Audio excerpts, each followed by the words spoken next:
These are the driving habits that are wasting your money. Think driving is only expensive because of gas prices. Some everyday habits could be costing you hundreds of dollars every year.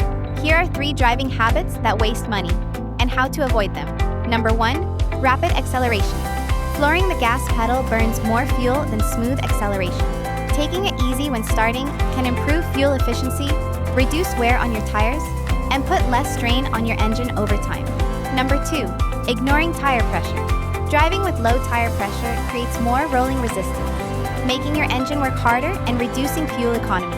Checking your tire pressure once a month only takes a few minutes and can help you save money at the pump while extending the life of your tires. Number 3, hard braking.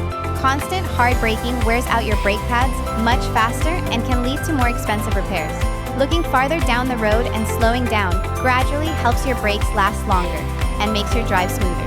Small driving habits add up. Smooth defensive driving doesn't just make you safer.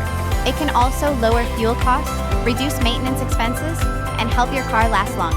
For more driving tips that help you stay safe and save money, subscribe to Driver Ed to Go.